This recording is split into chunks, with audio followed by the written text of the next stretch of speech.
সৎ বোনের পছন্দ নয় বলে মাথার সব চুল আজ কেটে দিল আমার সৎমা। অনেক কান্নাকাটি করার পরেও আমার একটা কথাও শুনলেন না উনি। রূপবতী জিনিসটা কার পছন্দ নয়? সবাই রূপবতী তরুণী পছন্দ করেন। অনেকে চান সুন্দরী হতে, কিন্তু আমার কাছে রূপবতী হওয়া একটা অভিশাপ। নিজের চেহারার জন্য আমি অভিশপ্ত। আমার সৎমা এবং বোন সবসময় আমার রূপের হিংসা করেন। আমার মাঝে মাঝে মনে হয় ওইসব মেয়েদের মতো আমার মুখেও কেন অ্যাসিড ছুঁড়ে মারেনি। চুল কাটা হয়ে গেলে তরির হাত টান মেরে ফেলে দেওয়া হয় উঠানের এক কোণে। সৎমা ও বোন হাসতে হাসতে বাড়ির বাইরে চলে যায়। তরি সেখানে বসে কাঁদতে থাকে। এজন্য নয় যে তার চুলগুলো কেটে দেওয়া হয়েছে, সে কাঁদছে যে বাবা বারান্দায় বসে থেকেও কিচ্ছুটি বলল না। তরি গ্রামের একটা নিম্ন মধ্যবিত্ত পরিবারের মেয়ে। কাছের মানুষ বলতে তার আর কেউ নেই। তরির বয়স 3 কি 4 হতে না হতেই মা কলেরায় আক্রান্ত হয়ে এক রাতের মাঝেই মারা যায়। বাবা সে সময় মেয়ের চিন্তাতেই আরেকটা বিয়ে করে নিয়ে আসে। তবে কিছুদিন যাওয়ার পর সৎ মায়ের প্ররোচনায় এসে বাবা আস্তে আস্তে বদলাতে শুরু করেন। সৎ মা তরির যত্ন নিতেন না। বিশেষ করে নিজের একটা মেয়ে হওয়ার পর তরির চেহারা ওর সৎ বোনের চেয়ে অনেক ভালো হওয়ায় সৎ মায়ের এতে অনেক হিংসে হতো। তরির বয়স এখন 19 এর কাছাকাছি। ওর ছোট বোনের বয়স 15 কি 16 হবে হয়তো। তরির চেয়ে কম সুন্দরী হওয়ায় অনেকটা হিংসে হয় ওর।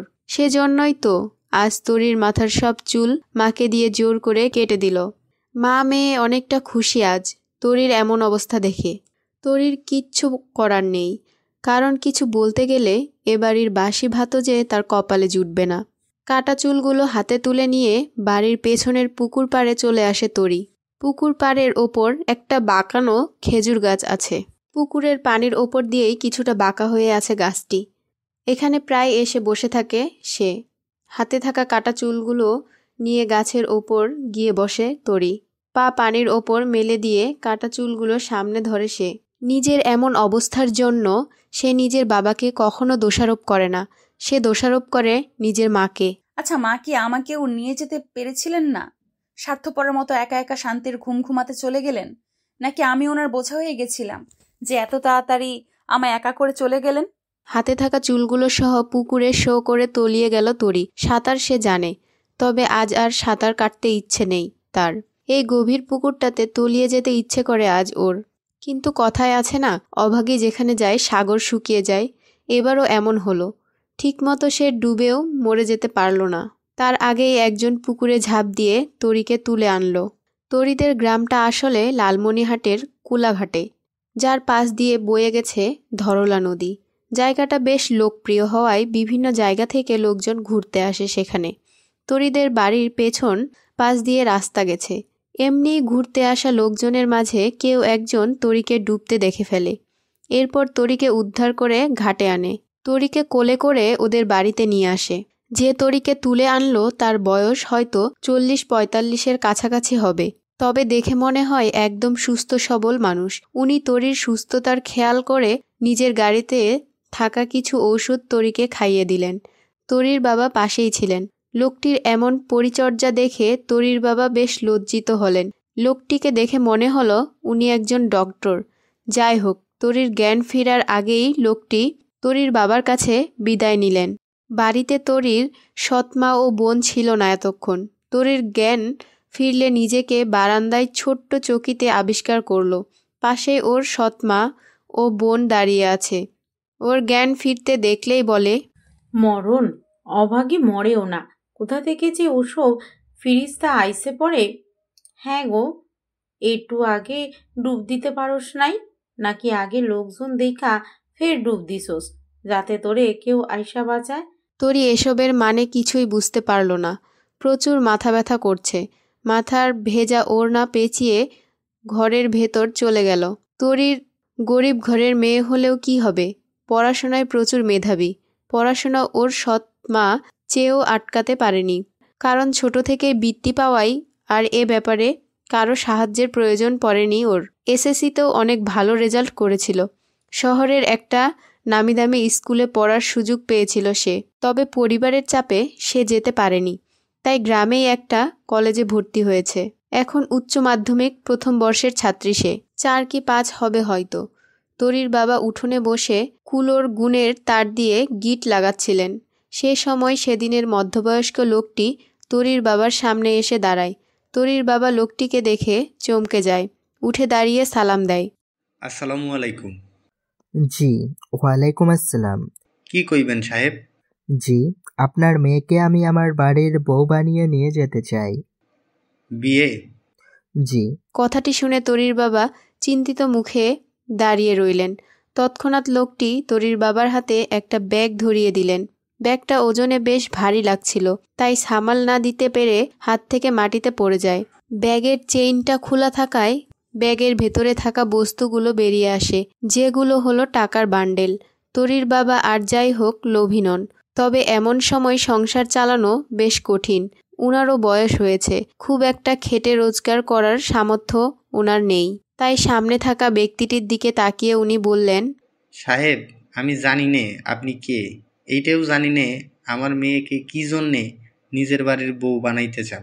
তবে আপনাকে দেখে ভদ্রলোক মনে কয়, তাই কই আমি আমার মেয়েকে দিতে পারবো, তবে আমারে 2টা দিন সময় দেন। লোকটি কিছু একটা ভেবে উত্তর দিল, দেখুন, আমি কালকের মধ্যে আপনার মেয়েকে নিয়ে যেতে চাই, তাই যা ভাবার জলদি ভাববেন। আমি এখন আসি। কথাটি বলে আর এক মুহূর্ত দেরি না করে চলে গেল লোকটি। যাওয়ার পথে লোকটি দেখতে পেল লাল হিজাবে তরি বাড়ির দিকেই আসছে। বাড়ির সামনে এত বড় গাড়ি দেখে বেশ বিস্মিত হয় তরি। তাড়াতাড়ি গিয়ে বাড়িতে ঢোকে সে। উঠানে গিয়ে দেখে ওর বাবা উঠানে একটা ব্যাগের পাশে পড়ে থাকা অনেকগুলো টাকার বান্ডেল গুছাচ্ছে।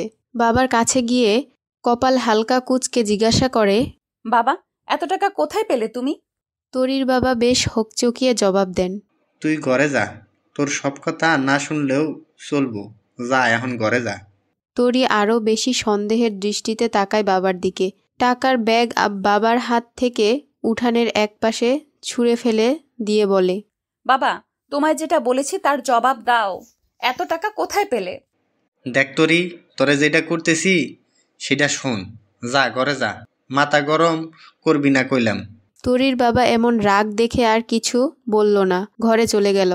আর যাই হোক এ বাড়ির কারোর ওপর দিয়ে কথা বলার সাহসও অনেক দিন আগেই হারিয়েছে, যখন থেকে এ বাড়িতে ওর নতুন মা এসেছে। বিকেলের দিকে মা মেয়ের পুরো পাড়ার খবরাখবর নেওয়া হয়ে গেলে বাড়িতে ফেরে।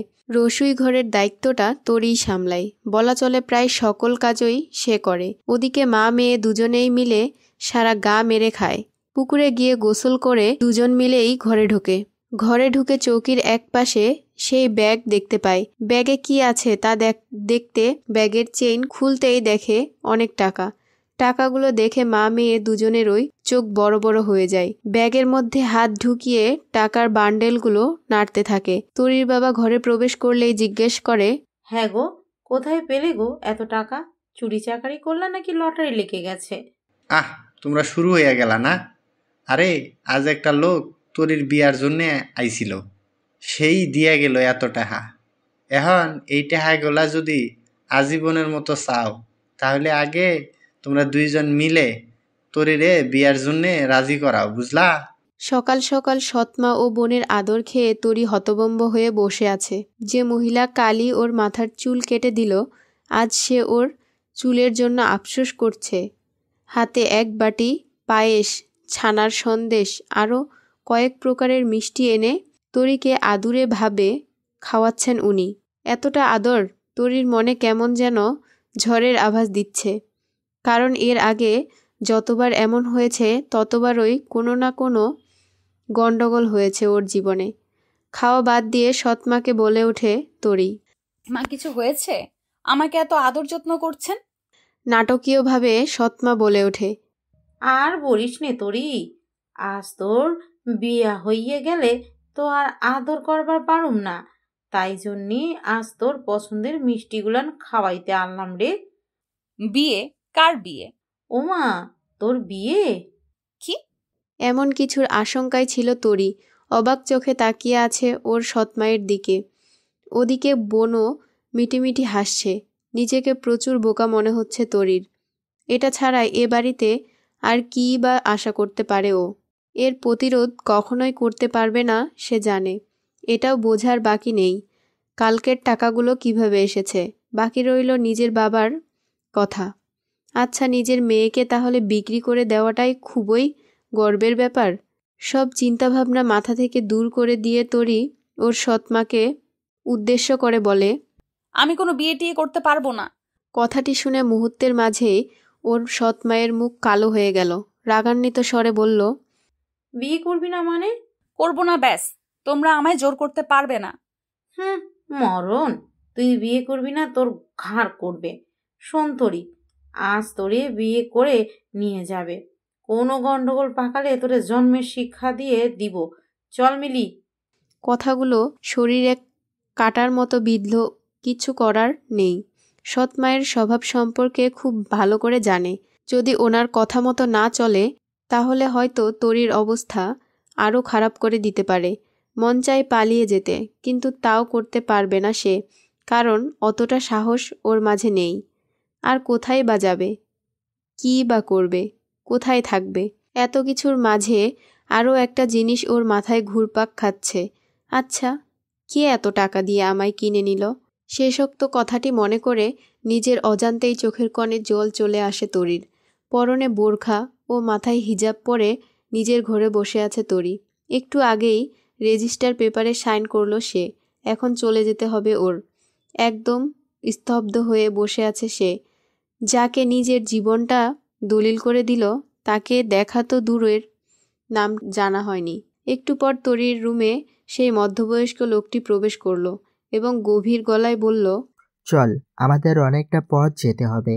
কারো নরম ঠোঁটের আলতো স্পর্শ কপালে সহ গালে ও হাত অনুভূত হতে লাগলে ঘুম থেকে জেগে ওঠে রূপ। ঘুম ভাঙলে দেখতে পায় তরি ওকে আষ্টে পিষ্টে জড়িয়ে ধরে আছে। তরির মুখটা রূপের মুখের সাথে একদম লেগে আছে। রূপের কিছুটা হাসি পায় তরিকে এভাবে দেখে। মেয়েটা যে আসলেই পাগলি।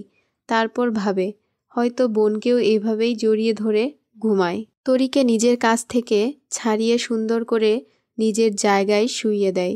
চুলগুলো না থাকায় একদম বাচ্চাদের মতো লাগছে তরিকে দেখতে। রূপ চাইছে তরির কপালে ভালোবাসার পরশ এঁকে দিতে, কিন্তু সে এমন কিছুই করল না। আবারও নিজের জায়গায় গিয়ে তরির দিকে মুখ করে শুয়ে পড়ল। বিছানার দুপাশেই বিশাল বিশাল কাচের জানালা। কাচের জানালা ভেদ করে চাঁদের রূপালি আলো তরির মুখে এসে পড়ছে। এতে ওর মুখটা দেখতে আরও আকর্ষণীয় হয়ে উঠেছে। রূপ সেদিকে তাকিয়ে ভাবনার সাগরে ডুব দিল। রূপের বাবা মা ভালোবেসেই খুব কম বয়সে বিয়ে করেছিল। তখন দুজনেই মেডিকেল স্টুডেন্ট। আসলে এত তাড়াতাড়ি বিয়ে করার কারণটাও বড় ছিল। রূপের মা প্রেগনেন্ট ছিলেন। রিশাদ চৌধুরী, রূপের বাবা, ওর মাকে ঠকাতে চাচ্ছিলেন না বলে তাড়াতাড়ি বিয়ে করে নেন। কয়েক মাস যাওয়ার পর রূপ জন্ম নেয়। তবে রূপের মা নিজের ক্যারিয়ার ঠিক করার লক্ষ্যে রূপের বাবার সাথে ঝামেলা করেন। এরপর রিশাদ চৌধুরীর অনিচ্ছা সত্ত্বেও দুজনে আলাদা হয়ে যেতে হয়। রূপের মা চায়নি রূপকে নিতে, তাই রূপ তার বাবার কাছেই বড় হতে থাকে। রিশাদ চৌধুরী নিজের ছেলেকেও ক্যারিয়ার দুটোই সমানভাবে পরিচালনা করতে থাকে। এক পর্যায়ে এসে উনি সুখের মুখ দেখেন। আস্তে আস্তে রিশাদ চৌধুরী একজন বড় ডক্টর হয়ে সাফল্য অর্জন করেন। রূপের মা আফসোস করলেও আর কোনোভাবেই রিশাদ চৌধুরীকে মানাতে পারেন না। নিজের ছেলে ও কাজ নিয়ে সবসময় বিজি থাকতেন তিনি। রূপ ছোটবেলা থেকেই বাবা মায়ের মতো প্রচুর মেধাবী, তাই তো এখন সে ঢাকা মেডিকেল কলেজে ইন্টার্নি করতে পারছে। মায়ের শূন্যতা রিশাদ চৌধুরী কখনোই উপলব্ধি করতে দেয়নি রূপকে। রূপ কখনো মায়ের কাছে যেতে চায়নি। ওর কাছে ওর বাবাই সব। সেদিন পানিতে ডুবতে দেখে তরিকে উদ্ধার করেন রিশাদ চৌধুরী। মেয়েটির মুখের দিকে তাকিয়ে একটা মায়া ও স্নেহের অনুভূতি জাগে। তাই 4-5 দিন ধরে ওর সব খবরাখবর নিয়ে সোজা বিয়ের প্রস্তাব নিয়ে আসেন। উনি ইচ্ছে করে টাকাগুলো নিয়ে এসেছিলেন যাতে তরিকে নিজের বাড়ির বউ বানানোর কোনো সংশয় না থাকে, এবং এ সংশয় কেটে গেলে যখন রেজিস্ট্রি পেপারে তরি সাইন করলো। ভাবনার ঘোরে কখন যে ঘুমিয়ে পড়ছিল রূপ তার ঠিক নেই। মুখে পানি ছিটা পড়ায় চোখ টিপে টিপে ঘুম ভাঙল ওর। ব্যাপারটা কিছুটা বিরক্তির হলেও সেটাই আবার তরিকে দেখে ভালো লাগায় পরিণত হলো। হাসি মুখে তরির দিকে চেয়ে মুচকি হেসে দিয়ে বলল, সকাল সকাল পানি ছিটিয়ে ঘুম ভাঙাচ্ছেন যে? আপনার হাত দিয়ে কি ডাকতে পারলেন না? রূপের হাসি দেখে তরির কেমন অবাক লাগে। কি অদ্ভুত মানুষটা, সব সময় শুধু হাসে। কাল রাত থেকে একটা কথাও কি না হেসে বলেছে? রূপ হাতের তুড়ি বাজিয়ে বলল, কি হলো? কোন রাজ্যে ভাসলেন রূপের তরী? না না, আসলে ভাবলাম আপনাকে ছুঁয়ে কিভাবে ডাকবো, মানে। রূপ এবার জোরে জোরে হেসেই চলেছে। তরি ভাবছে পাগল হয়ে গেল নাকি লোকটা। রূপ হাসতে হাসতে পেট ধরে শ্বাস নিতে থাকে আর হাঁপানো গলায় বলে, আপনি আমায় হাসিয়েই মারবেন দেখছি। ও মোর খোদা, তুমি কি শুনছো? রূপের তরী কি বলছে? আমায় নাকি হাত দিয়ে ছুঁয়ে ডেকে দিতে লজ্জা। হা হা হা। কেন? আমি কি করলাম? কাল রাতে আমায় আষ্টে পৃষ্ঠে জড়িয়ে ধরে ঘুমিয়েছেন, আর এখন বলছেন কি করলাম? তরি কাল রাতে এমন কিছুই ভয়ে ছিল। বাড়িতে থাকাকালীন মিলিকে প্রায়ই এমন জড়িয়ে ধরে ঘুমাতো সে, কিন্তু কাল রাতে ছি ছি, এ কি কাজ করেছে সে? ভাবতেই কেমন লাগছে ওর। লজ্জা পাবেন না, কবুল না বললেও লিগেলি হাজব্যান্ড ওয়াইফ আমরা, সো। তরি আর কিছু না বলে ওয়াশরুমে ঢুকে পড়ল। আর যাই হোক, কাল রাতের কাজটা একদমই ঠিক হয়নি। তরি ভেবেছিল রূপ ওকে কিছু করবে, তবে উল্টে ও নিজেই এমন কাণ্ড করে বসেছে। বেসিনের আয়নায় মুখটা দেখছে সে। আচ্ছা, এই রূপের কারণেই কি এত কিছু? সবাই তাহলে রূপের পাগল? মনের ভেতরটা কেউই দেখল না। ওয়াশরুমের দরজায় নক করার আওয়াজ হলে তাড়াতাড়ি দরজাটা খুলে দেয় তরি। অমনি রূপ হাসি মুখে বলে, আপনার হয়ে গেলে নিচে চলে যান, ব্রেকফাস্টের জন্য বাবাও বসে আছেন, আমি ফ্রেশ হয়ে আসছি। তরি ওয়াশরুম থেকে বেরিয়ে এলে রূপ ভেতরে ঢোকে। একটা জিনিস তরির খুব ভালো লেগেছে। রূপের চেহারায় সবসময় হাসিটা বজায় থাকে, যেন হাসিটা ওর মুখের জন্যই তৈরি। মাথাটা বেবি পিঙ্ক হিজাবে আটকে নিচে চলে যায় তরি। বিশাল আকারের ডাইনিং টেবিলের এক প্রান্তে বসে আছেন রিশাদ চৌধুরী। তরিকে আসতে দেখে বললেন, এখানে বসো তরি। সামনের চেয়ারটি দেখিয়ে তরিও বাধ্য মেয়ের মতো বসে পড়ে। সাথে সাথে একজন সার্ভেন্ট এসে তরির সামনে থাকা প্লেটে ব্রেকফাস্ট দিয়ে যায়। রিশাদ চৌধুরী আবারও বললেন, তোমার সাথে আমার পরিচয়টা হয়নি, কিন্তু আমার মনে হয় রূপ জানিয়েছে আমি কে। আমি তোমার শ্বশুর। তবে তোমার যা ভালো লাগে তাই বলেই আমায় ডাকতে পারো, যেমন ধরো বাবা, আব্বু, আব্বা। বলেই হালকা হেসে দেন। তরিও ওনার কথায় খানিক হেসে ওঠে। আচ্ছা তরিমা, তোমার একটা কথা বলার ছিল। তরি ওনার দিকে তাকিয়ে বলল, জি বাবা, বলুন। কাল থেকে তুমি কলেজে যাবে। আমি তোমার যাবতীয় পড়াশোনার ব্যাপারে এখানকার একটা কলেজ ঠিক করেছি। কাল থেকে তুমি সেখানে যাবে। কলেজ কথাটি শুনে মন আনন্দে নেচে ওঠে তরির। এখন তো নিজের শ্বশুরকে মাথায় তুলে নাচতে ইচ্ছে করছে ওর। আর যাই হোক, পড়াশোনা করতে পারবো, এটাই যথেষ্ট। কিন্তু বাবা, আমায় কে নিয়ে যাবে? মানে, আমি তো এখানকার কিছুই চিনি না। তরিমা, এত বোকা হলে কি করে হবে বলতো? তোকে তো রূপ দিয়ে আসবে, তবে আসার সময় আমাদের যে কোনো একটা ড্রাইভার তোমায় গিয়ে আনবে, কেমন? ও, তাহলে ঠিক আছে। রূপ সিঁড়ি বেয়ে নামতে নামতে তরির দিকে তাকায়। তরির মাঝে এতটাই বিভোর হয়ে যায় সে হোঁচট খেয়ে পড়ে যায়। হালকা মাজায় ব্যথা পায় সে। তরি ব্যাপারটা দেখে প্রথমে হেসে ওঠে এবং বলে, রাস্তা দেখে চলা উচিত। রুমে যাওয়ার পর একা থাকায় নাচানাচি শুরু করে দেয় তরি। আবার নিজের প্রিয় বন্ধুদেরকে ফিরে পাবে সে। বাহ, কি মজা! বই ছাড়া তরি আর তরি ছাড়া বই কেমন যেন ফিকে ফিকে লাগে। যতই হোক সম্পর্কটা ছোট থেকে গভীর অনেক। রূপ ব্রেকফাস্ট শেষ করে রুমে এসে তরির এমন কাণ্ড দেখে হাসতে শুরু করে দেয়। তরি তখন বুঝতে পারল রূপ দরজার পাশে দাঁড়িয়ে আছে। ওর কান দিয়ে ধোঁয়া বেরোতে শুরু করলো। ইস রে, আবারও ওনার সামনে কি করলাম আমি? তবে উনি না খেয়ে রুমে এলেন যে? আচ্ছা, আপনি না খেয়ে চলে এলেন যে? না খেয়ে কোথায় এলাম? খেয়েই তো এলাম। এত তাড়াতাড়ি?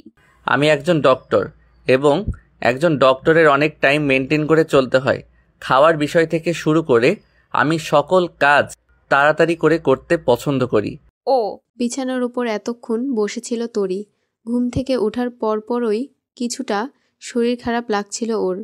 এখন ব্যাপারটা আরও বেশি খারাপ লাগছে। মাথা ব্যথা করছে খুব। বিছানা ছেড়ে উঠে গিয়ে সেলফের ওপর থাকা ওষুধের বক্স থেকে একটা নাপা এক্সট্রা খেয়ে নেয়। রূপ তরির একটা জিনিস খেয়াল করেছে, তবে বলতে পারছে না। মাথা নিচু করে দাঁড়িয়ে আছে সে। ওষুধ খাওয়া হয়ে গেলে বিছানার একপাশে গিয়ে শুয়ে হেলান দিয়ে বসে পড়ে। এরপর কিছু একটা দেখে চোখ বন্ধ করে চিৎকার দেয়। না। সাদা বিছানার চাদরে রক্তের দাগটা স্পষ্ট। তরি নিজের জায়গায় বসে চোখ বড় বড় করে তাকিয়ে আছে সেদিকে। ওর বুঝতে বাকি নেই দাগটা কিসের। হয়তো এমন কিছুর জন্যই মাথা ব্যথা করছে ওর। এই মুহূর্তে এতটা লজ্জা লাগছে তরির যা বলে বোঝানো যাবে না। দরজার সামনেই দাঁড়িয়ে আছে রূপ। রূপ অবশ্য চোখ নামিয়ে রেখেছে। তরি একবার রূপের দিকে তাকালো। চোখে চোখ পড়তেই রূপ তাড়াতাড়ি করে রুমের দরজাটা লাগিয়ে চলে গেল।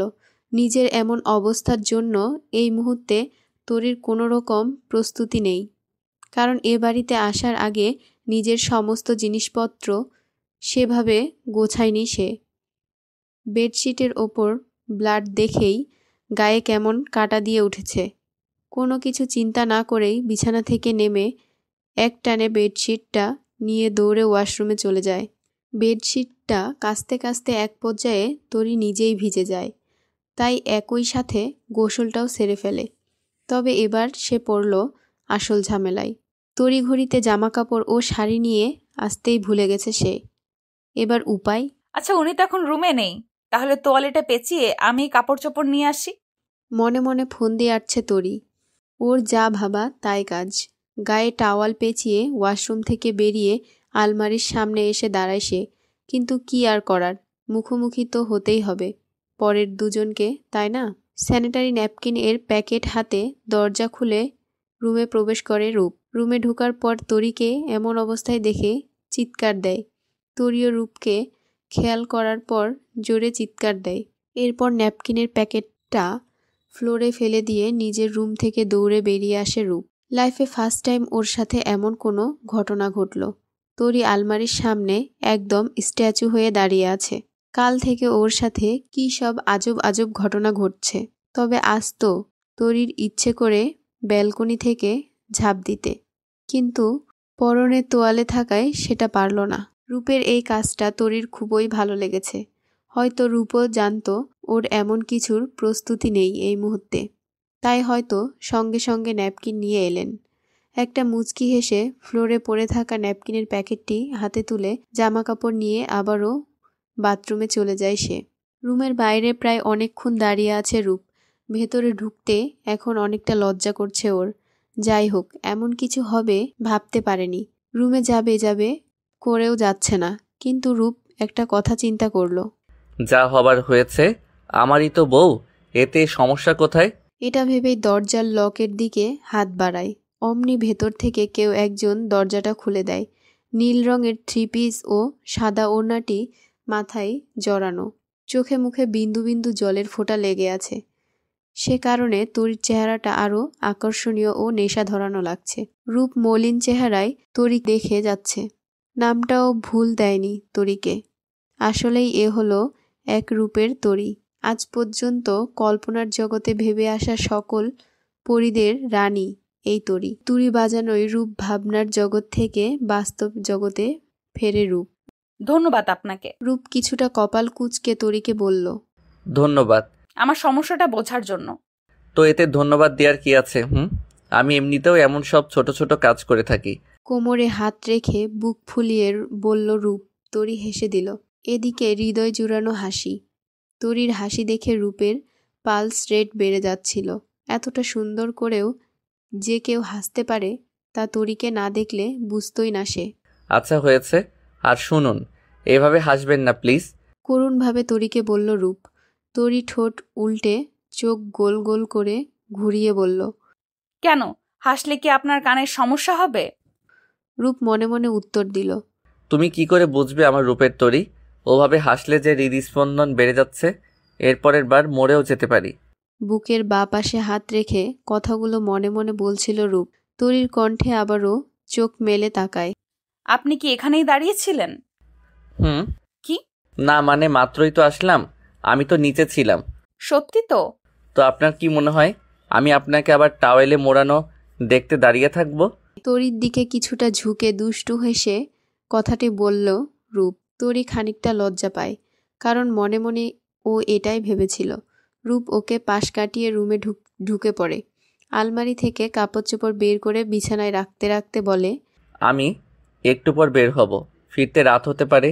আপনারা একা থাকতে কোনো সমস্যা হলে আন্টিকে ডেকে নেবেন। আচ্ছা। আপনার যদি কিছু দরকার হয় আমায় বলে দেবেন, আমি আসার সময় নিয়ে আসব। তরি মুখ ফুসকে বলে দেয়। এখানে ফুচকা পাওয়া গেলে ফুচকা নিয়ে আসবেন। বলার পরপরই জিহব্বায় কামড় দেয় সে। মনে মনে ভাবে, থুর, কি যে বলে ফেললাম, এখন তো আমায় খাদক ভাববে। তরির কথায় সে হেসে দেয়। মেয়েটা যতটা পাগলি ততটাই বোকা, আর খুবই কিউট। এতটা কিউট যেন সুন্দর কোনো নিষ্পাপ শিশুদের মতো। এরপর আর দেরি না করে টাওয়ালটা নিয়ে ওয়াশরুমে চলে যায় রূপ। গোসল শেষে প্রতিদিনের মতোই টাওয়াল পেঁচিয়ে ওয়াশরুম থেকে বেরিয়ে আসে রূপ। বিছানার ওপর বসে নখ কাটছিল তরি। রূপকে ওভাবে ওয়াশরুম থেকে বেরিয়ে আসতে দেখে চোখ বন্ধ করে নেয় সে। উন্মুক্ত ফর্সা বুক ও পিঠ দেখতে দারুণ লাগছে রূপকে। তরির চোখ বন্ধ করে দেখে রূপ হেসে দেয়। এই যে রূপের তরি, চোখ বন্ধ করলেন যে? মানেটা কি? হ্যাঁ, আপনি এইভাবে আমার সামনে আসবেন আর আমি চোখ খুলে আপনাকে দেখবো? তোর সমস্যা কোথায়? আমি তো আর অন্য কেউ নই, তাই না? আচ্ছা, আপনার কি লজ্জা লাগছে না এভাবে আমার সামনে দাঁড়িয়ে আছেন? লজ্জা লাগবে কেন? আপনি তো আর অন্য মেয়ে নন, আপনি তো আমার বউ। তো লজ্জা কোথা থেকে আসবে? ইস, আমার এখানে থাকা ভুল হয়েছে। আপনি জামা কাপড় পরুন, আমি গেলাম। চোখ বন্ধ করেই দরজার বাইরে দৌড় দেয় তরি। রূপ ওকে দেখে হেসে বাঁচে না। হসপিটালে আজ একটু চাপ কম। অন্য দিনের মতো আজকে তেমন কোনো ক্রিটিক্যাল পেশেন্ট আসেনি। ওয়ার্ডে গিয়ে আগে পেশেন্টদের ফাইলগুলো দেখছিল রূপ। ইন্টার্নি করলেও ওর চিকিৎসা দেখে মনে হবে কত অভিজ্ঞ ডাক্তার। তাই তো বড় বড় ডাক্তাররাও সার্জারি বা বড় কোনো অপারেশন করতে গেলে রূপকে সাথে রেখে কাজ করেন। হসপিটাল বা পেশেন্ট সংক্রান্ত কোনো বিষয় হলে রূপের অন্য কোনো দিকে খেয়াল থাকে না। ফাইলগুলো দেখার মাঝে এতটাই বিভোর ছিল যে পেছন থেকে একজন ডেকে যাচ্ছে তা টেরই পায়নি সে। ওয়ার্ডের দরজার পাশে গালে হাত দিয়ে দাঁড়িয়ে আছে মৃধা। মৃধা বলা চলে রূপের বেস্ট ফ্রেন্ড। ওরা দুজনেই মেডিকেল কোর্স একসাথে কমপ্লিট করেছে। এখন পর্যন্ত একসাথে আছে দুজনে। এমন বন্ধুত্ব আজকাল খুবই কম দেখা যাবে। তবে রূপের বিয়েটার ব্যাপারটা এখনও জানে না সে, কারণ তড়িঘড়িতে বলা হয়ে ওঠেনি। এত ডাকার পরও যখন উত্তর দিল না, তখন পেছন থেকে এসে মাথায় একটা বাড়ি মেরে দিল মৃধা। রূপ জানে যে এটা মৃধার কাজ, তাই পেছনে না ফিরে ফাইল দেখায় মন দিল সে। ওই, তুই সবসময় কাজ নিয়ে এত বিজি থাকিস কেন বলতো? তোর অত শুনতে হবে না, যা গিয়ে কাজ কর। ধুর, সবসময় কাজ করতে ভালো লাগে? তোর এই আলসেমির জন্যই তো রোগীদের 12টা বেজে যায়। আচ্ছা বাদ দে, তোর কাজ শেষ? এই তো, এই ফাইলটাই দেখা বাকি আছে। এবার বল। চল ক্যান্টিনে যাই। ও চল, তোকেও কিছু বলবো। কালই বলতাম, কিন্তু খেয়াল ছিল না। দুজনে মিলে ক্যান্টিনে চলে যায়।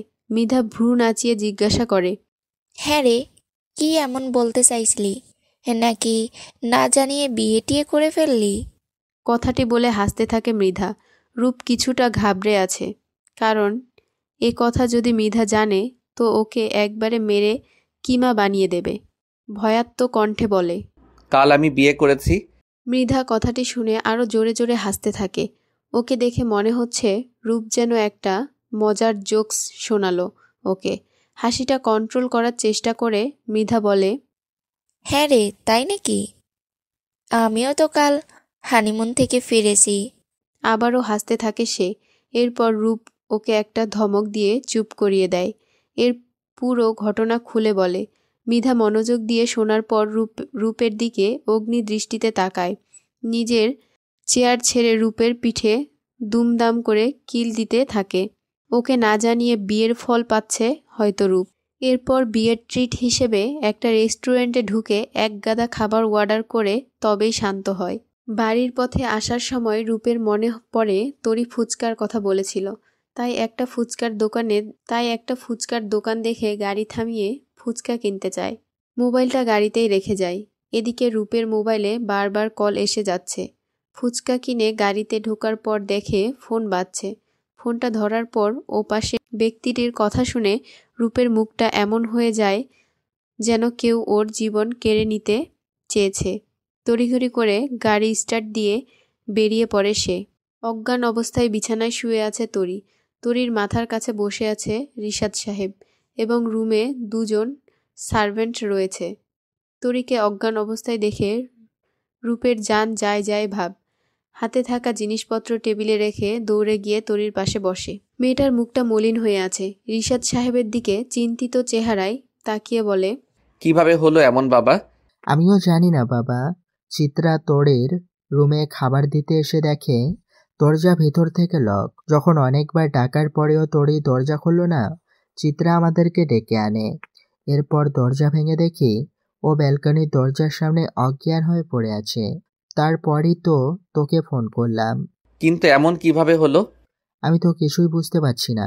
এমনিতেও রাত, তারপরেও ওর এমন অবস্থা দেখে ভয় পেয়ে গেছিলাম রে। আচ্ছা, তোমরা না হয় এখন যাও, আমি ওকে দেখে নিব। সেটাই বেটার হবে। আমি তাহলে উঠি। রিশাদ সাহেব ও সার্ভেন্টরা চলে যায়। দরজা বন্ধ করে দিয়ে রূপ এসে তরির মাথার কাছে বসে। মুখটা কেমন শুকনো লাগছে ওর, হয়তো দুপুরে খায়নি। মাথায় হাত বুলিয়ে দিতে লাগলেই তরি আস্তে আস্তে জেগে ওঠে এবং উঠে কান্নাকাটি শুরু করে দেয়। তরির কান্নাকাটি দেখে রূপ কিছুটা ঘাবড়ে যায়। এভাবে কান্নাকাটি করার কারণ জানতে চাইলে তরি আবারও জোরে জোরে কান্না করতে থাকে।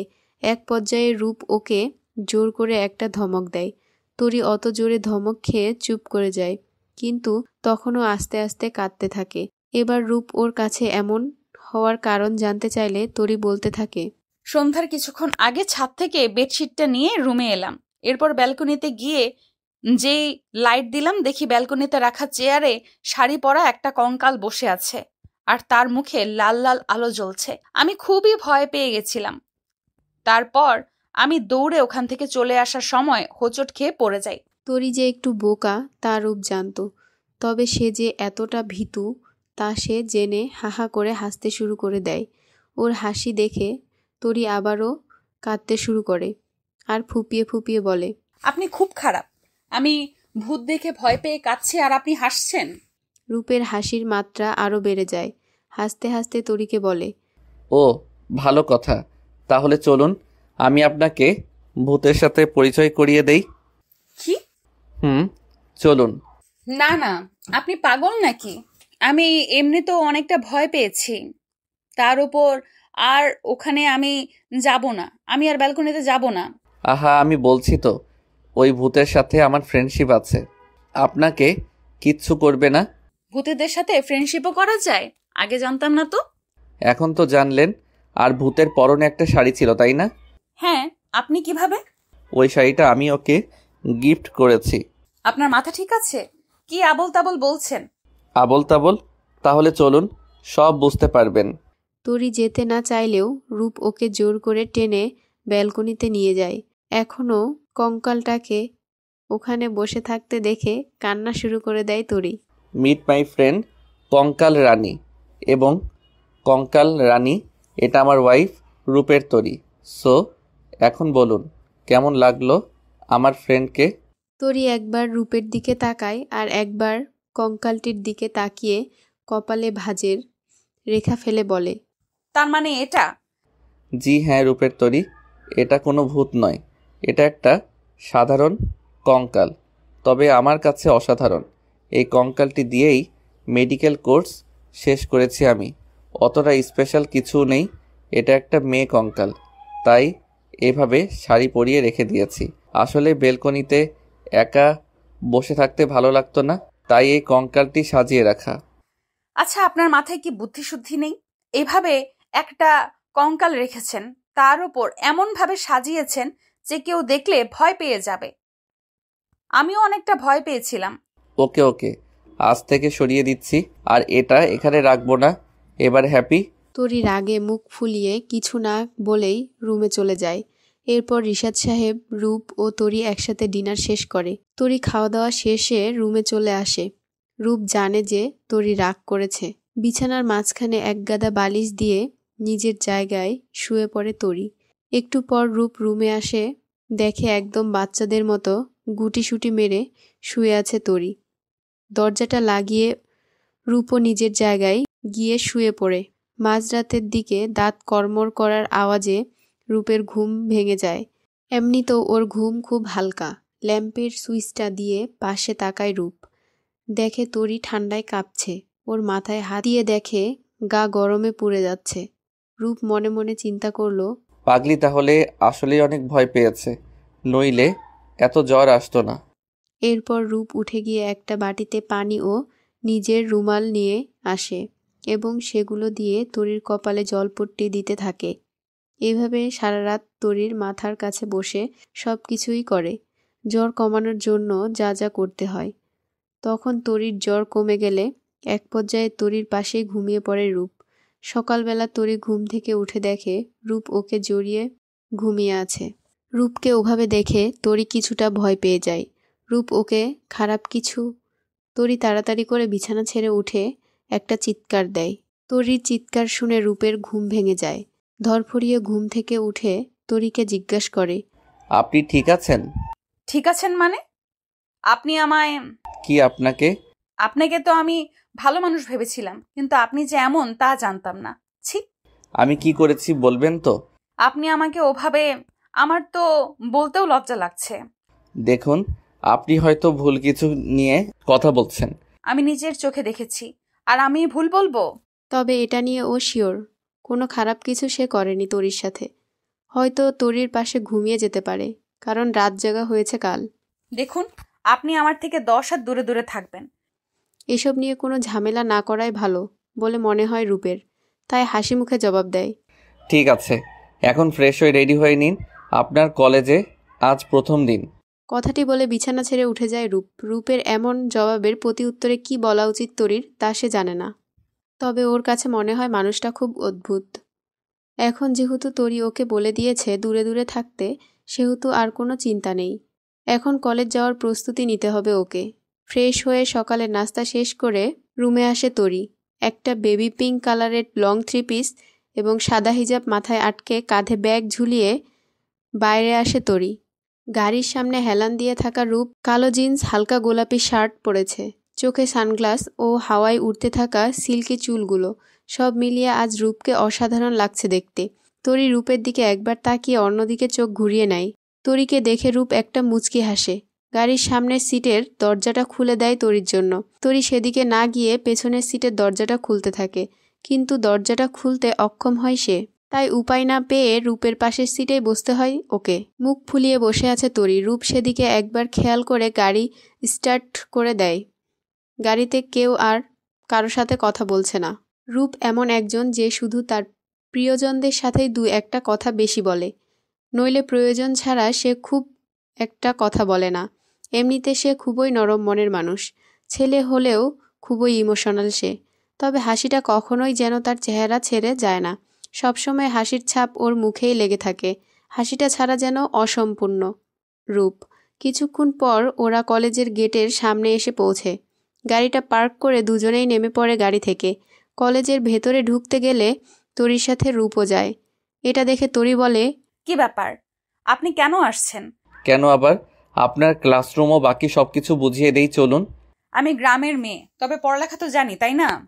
আমি নিজে দেখেও চিনে নিতে পারবো। কিন্তু আপনি? কোনো কিন্তু না, আপনি যান। রূপের মুখটা শুকিয়ে যায় এবং বলে, ঠিক আছে।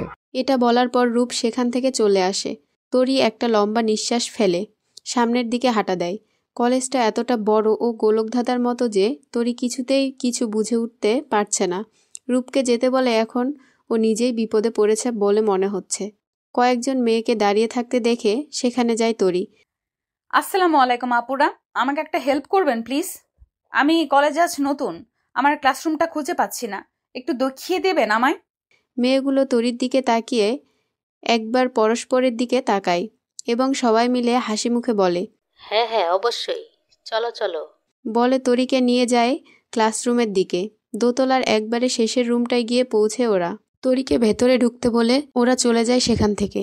তরি ওদের কথা মতো ক্লাসের ভেতরে ঢুকে পড়ে, কিন্তু পেছন থেকে কেউ তরির হাত টান দেয়। এতে পড়ে যেতে নিলে কেউ ওকে ধরে ফেলে।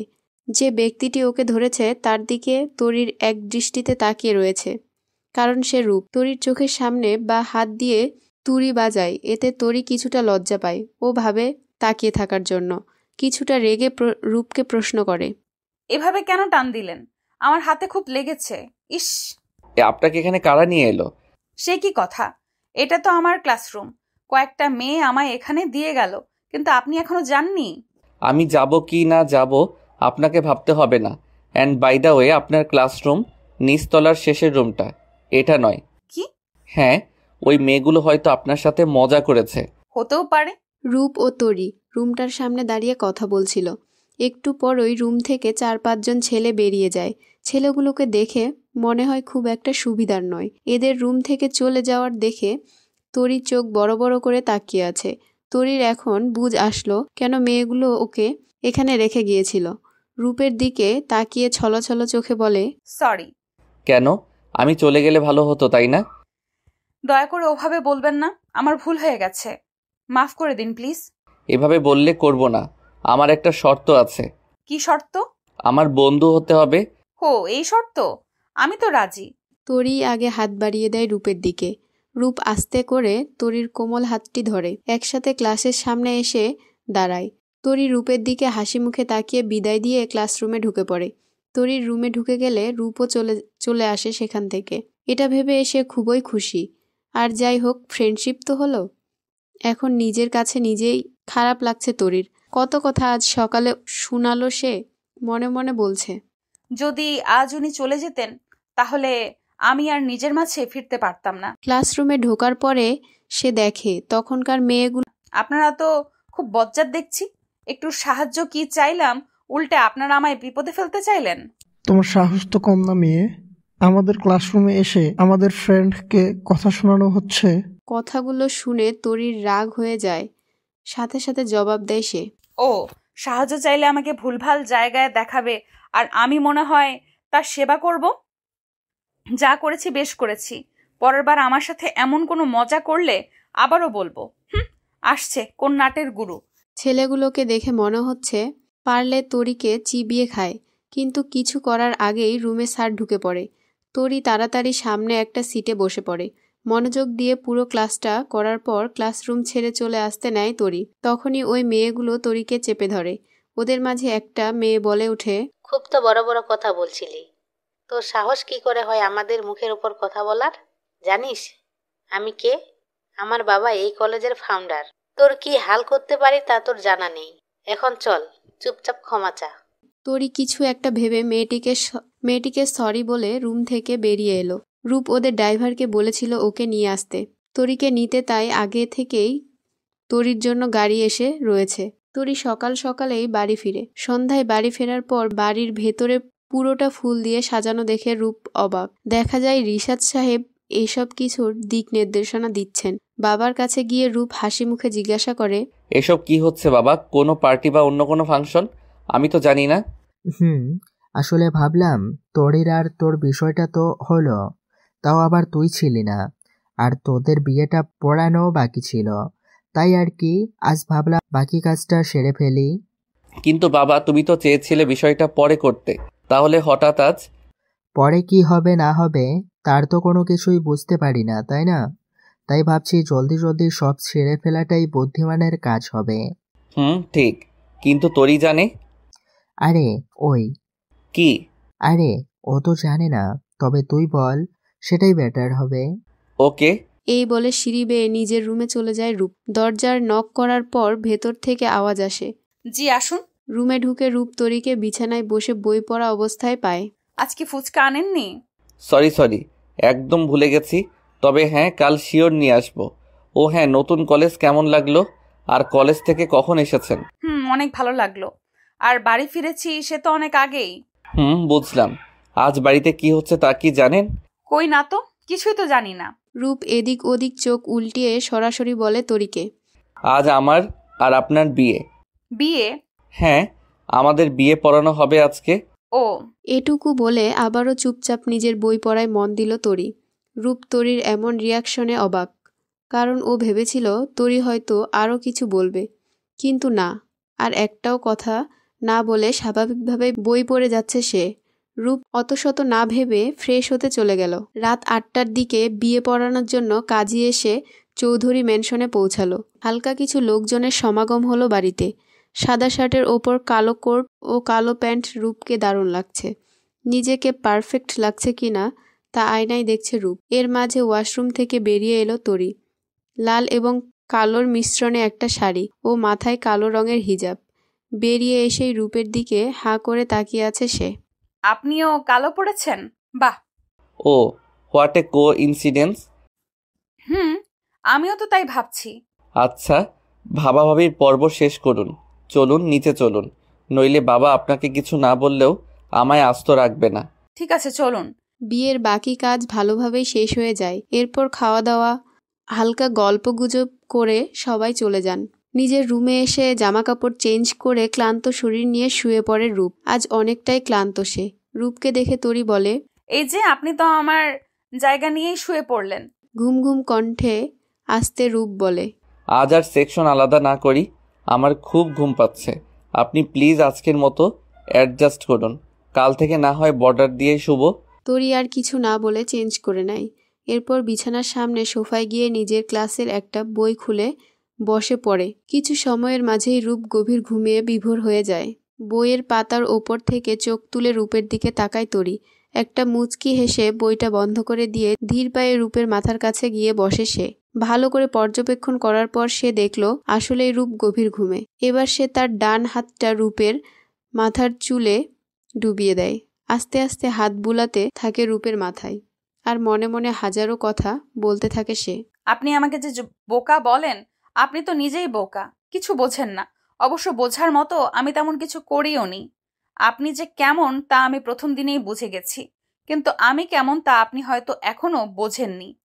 আমার অতটাও যোগ্যতা নেই যে আমি আপনার উপর নিজের রাগ ক্ষোভ উজাড় করব। আমি নিতান্তই একটা ছোট পরিবারের মেয়ে। আপনার মতো ছেলের সাথে বিয়ে হবে তা আমি কখনো স্বপ্নেও কল্পনা করতে পারিনি। জানেন, আপনি যতটা সুন্দর দেখতে তার থেকে হাজারো গুণ সুন্দর আপনার মন মানসিকতাও। আপনাকে যতটা দেখি ততটাই অবাক হই। আচ্ছা, আপনার ঠোঁটে সবসময় ওই হৃদয়ে কারণে হাসি কিভাবে থাকে বলবেন আমায়? আপনার হাসিটা যে দেখার জন্য আমি লুকিয়ে লুকিয়ে আপনার দিকে চেয়ে থাকি। জানেন, কাল রাতে একটু রাগ হয়েছিল আপনার উপর। আপনি যে আমায় জড়িয়ে ধরেছিলেন তা আমি টের পেয়েছিলাম।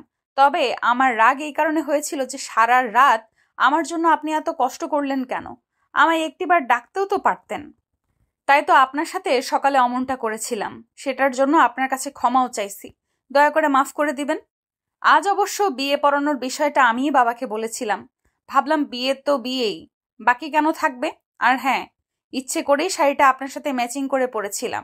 আপনাকে আমি হয়তো এইসব কিছু মুখ ফুটে কখনো বলতে পারবো না, তবে আপনি যেদিন আপনার মনের কথাগুলো আমায় বলবেন সেদিন এমনিই বুঝে যাবেন সবকিছু। আমার তো এটাই মনে হয় আপনি আমার জীবনে পাওয়া সেই উপহার যা সারা জীবন ধরে আমার ঠোঁটে হাসি ফোটাতে পারবে। আপনি বললেন না আমার রূপের জন্য আপনি আমায় ডাকেন রূপের তরি, কিন্তু আমি তো নিজেকে আপনার তরি বলে ভাবি। পরদিন সকাল সকাল ঘুম থেকে উঠে তরিকে সোফায় শুয়ে থাকতে দেখে রূপ। একদম বাচ্চাদের মতো গুটিসুটি মেরে শুয়ে আছে সে। বিছানা ছেড়ে উঠে গিয়ে তরি হালকা নড়েচড়ে উঠলে হুড়মুড় করে সেখান থেকে দৌড়ে চলে যায় বাথরুমে গিয়েই দরজা আটকে দেয় সে। এদিকে তরি হেসেই চলেছে। আসলে ও না ঘুমিয়ে এইসব লক্ষ্য করছিল। ঘুম থেকে ওঠার ভান করে বাথরুমের দরজায় গিয়ে কড়া নাড়ে সে। ভেতর থেকে রূপ আওয়াজ দিয়ে বলে, ও, আপনি উঠে পড়েছেন, একটু অপেক্ষা করুন, আমি ফ্রেশ হয়ে আসছি। তরি দুষ্টু দুষ্টু হাসি দিচ্ছে। একটু পর রূপ বাথরুম থেকে বেরিয়ে এলে তরি জিজ্ঞাসা করে, আপনি কখন উঠলেন? বললেন না তো কিছু। এই তো মাত্রই উঠলাম। ও। রূপ পাশ কাটিয়ে চলে আসে। মনে মনে ভাবে, ইস রে, ধরা পড়ে গেলে তো আজ আবার বকুনি শুনতে হতো। অন্যদিকে তরি ভাবছে, ধ্যাত, আমি কেন ঘুমানোর ভান করে থাকলাম। যদি উনি থাকতেই চোখ খুলতাম তাহলে আর কাউকে কিছু বোঝাতে হতো না। খাওয়ার টেবিলে রিশাদ সাহেব তরিকে জিজ্ঞাসা করে বলল, তরি, হ্যাঁ বাবা। কলেজে কাল কোনো সমস্যা হয়েছিল? তরি ভাবছে কিছু বলবে কিনা, তার আগেই রিশাদ সাহেব আবারও বলে উঠল, সমস্যা হলেও চিন্তা করো না, আমি কলেজের প্রিন্সিপালের সাথে কথা বলেছি, কেউ তোমায় কিছু বলবে না। ঠিক আছে বাবা। এর মাঝে রূপ ও বলে ওঠে, বাবা আমরা ভাবছিলাম ওদের বাড়ি থেকে 2-3 দিনের জন্য ঘুরে আসি। আমিও তো যাইনি, আর এমনিতেও বিয়ের পরে নাকি কী সব রিচুয়াল থাকে। হ্যাঁ, সেটাও ভালোই হয়। তোরি, যাবে মা? বাড়ি যাওয়ার কথা শুনে খুশি হবে নাকি বেজার হবে ভেবে পাচ্ছে না, কারণ তরি খুশি হলেও ও বাড়ির কেউ তরিকে দেখে খুশি হবে না। ঠিক আছে বাবা।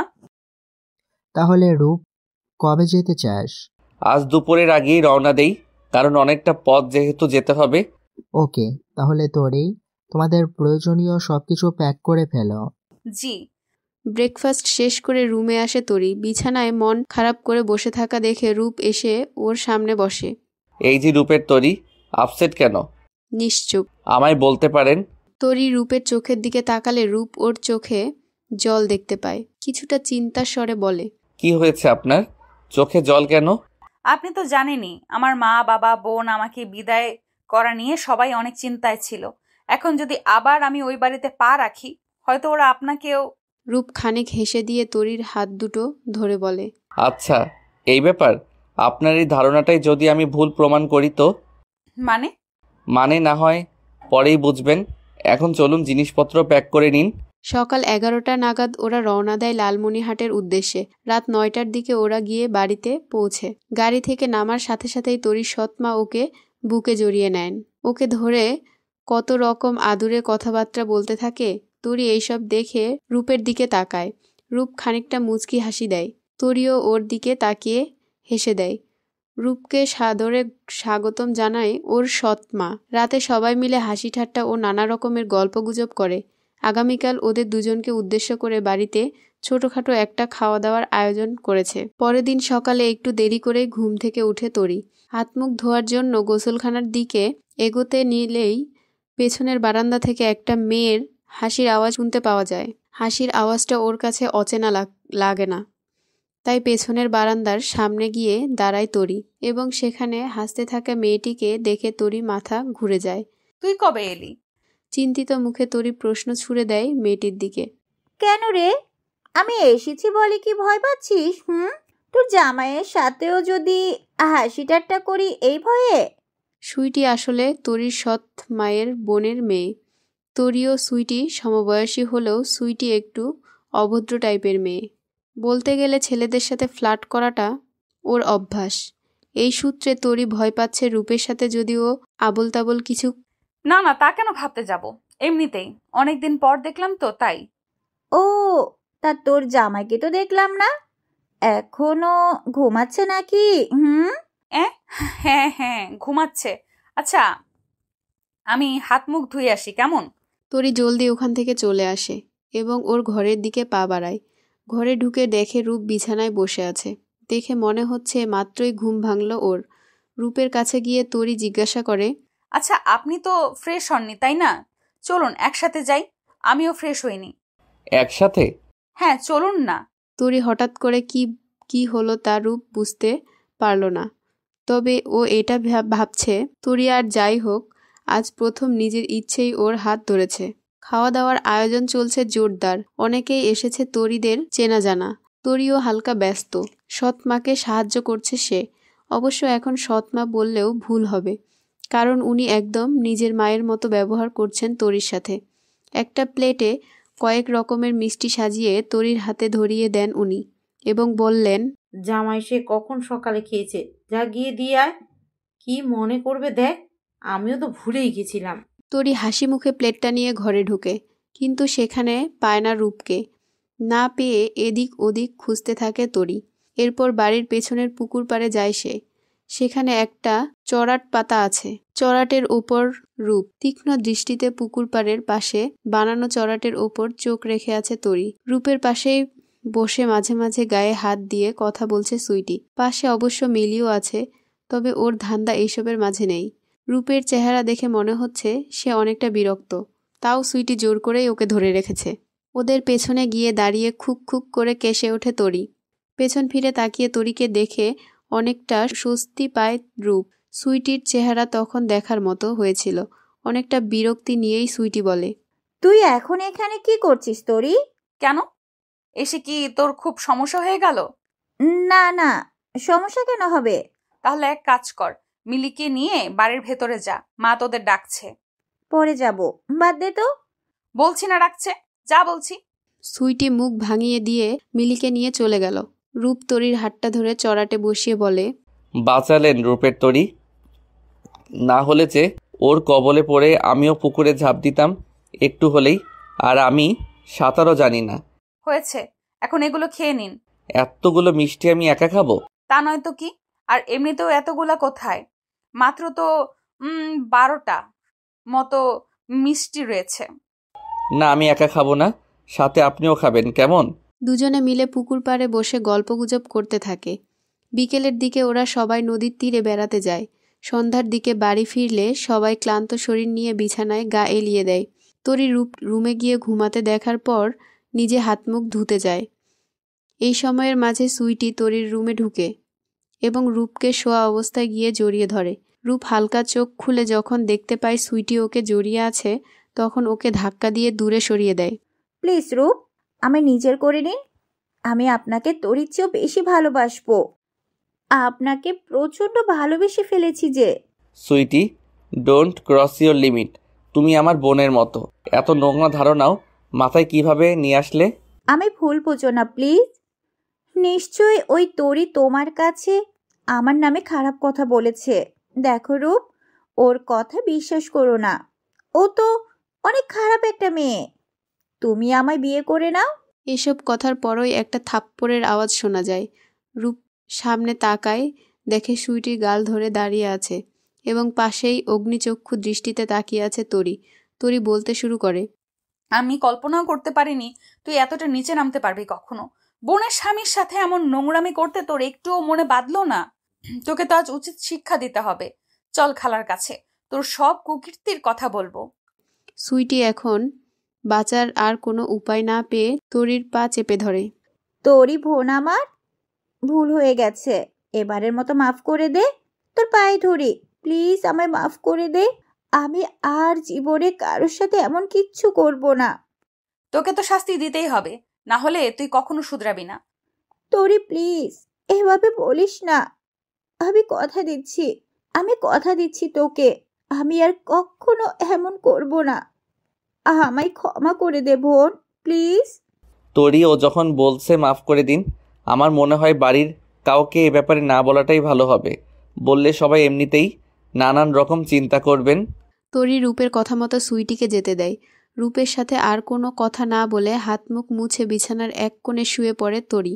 রূপ তরির সাথে কথা বলার জন্য দু একটা কথা জিজ্ঞাসা করতে চাইলেও তরি কোনো জবাব দেয় না। পরদিন সকাল সকাল ওরা ঢাকার উদ্দেশ্যে বেরিয়ে পড়ে।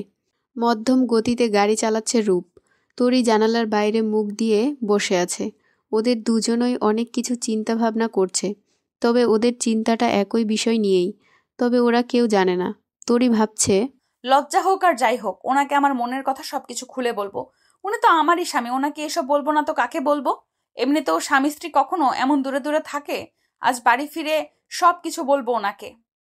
উনি কিছু বলুক আর না বলুক, তাতে কি আসে যায়?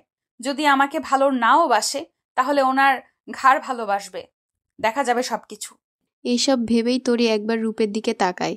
দেখে রূপ সামনের দিকে তাকিয়ে মনোযোগ সহকারে ড্রাইভ করছে, যেন এটাই ওর ইম্পর্ট্যান্ট কাজ।